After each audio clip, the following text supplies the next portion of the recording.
For every game developer, one of the best parts of development is bringing people in early. These guys are the best of the best, and they're looking at our game, and we just hope that they enjoy what they see. Just being a part of this, even though it's just for a day, is a remarkable experience. Being able to try something before everyone else, it gets the driving me going. I'm all excited. You see this competitiveness, this sort of how can I use what he just told me to my advantage. That's all we've ever wanted, be able to give our input and make the game that we all love and play that much better. Kill confirmed.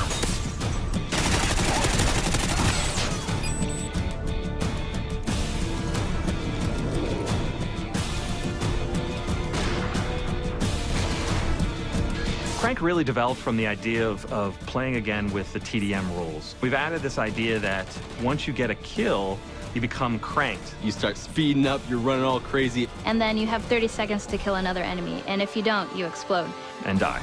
And all of a sudden it becomes very frantic Call of Duty. Lots of kills really quickly. I was running around the map going crazy looking for that last kill at the 2-second mark. You get a guy in your sights and someone comes in and steals that kill from you, and then you blow up, that's kind of a problem.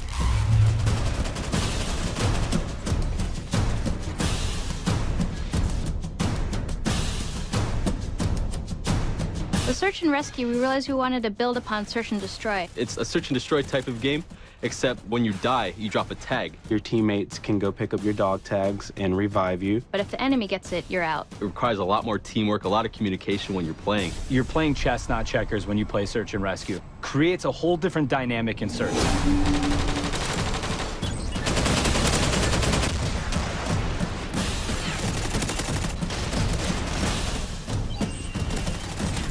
Reviving teammates and taking out the enemy's tags became another objective within the search and destroy mode. I think it's going to be a lot more strategy involved.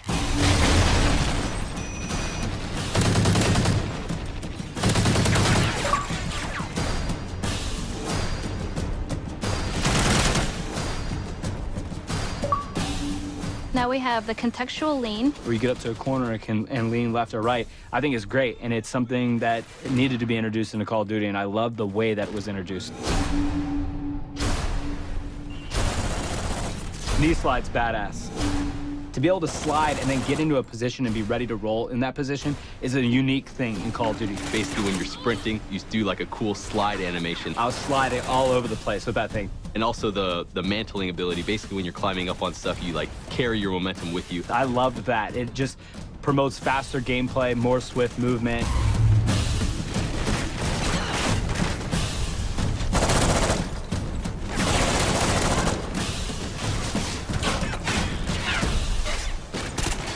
We brought back Assault, Support, and Specialist. And with Assault, I saw a lot of people choosing the dog, and it's one of my personal favorites as well. To have this companion, this dog that helps you out, is so cool. It'll growl or bark when there's an enemy nearby, so you may be alerted to someone upstairs or right out the corner. We haven't really seen that in Call of Duty before, to have real AI things that escort you around the map. That really appealed to me. We revamped the way we use UAV. Now they're called SATCOMs. This adds a different element as far as being able to hide these, stack them, put them off to the side, and then play a little bit more defensive mind, because now you can actually protect your UAV. The first tier will give players eyes on. So when a teammate sees an enemy, you'll see it on your minimap. When you throw down a second SATCOM, it gives you the traditional UAV that everyone's familiar with. And when a third is thrown down, that's when you see the directional movement of enemies. The other thing that I really like, where you can snipe from the helicopter. You go up into the air and you can control where the helicopter is on the map, but it's up to you to snipe off enemies. And trying to snipe the guy that's sniping from the helicopter is even much harder. It's definitely going to be fun. I'm going to love this every second of it. We're also adding a new robust perk system. Basically, they've split a bunch of perks from the old Call of Duties and made a pretty big list of them. Some perks may be more useful than others or more powerful than others. It may take up 5 allotted slots, it may take up 4, just depending on what you want to use.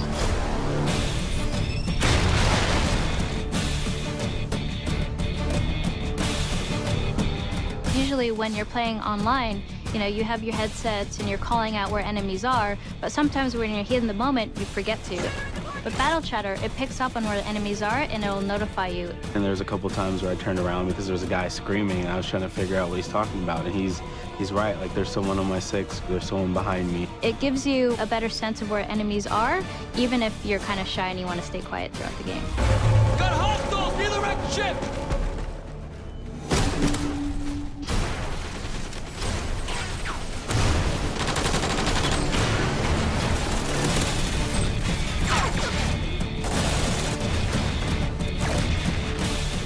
Working on Call of Duty Ghosts has been an amazing trip. We're getting close to the finish here. Everyone's really excited. We were a launch title for the 360, and now to be a launch title for the Xbox One, it's a really, it's kind of a fun, monumental occasion for us.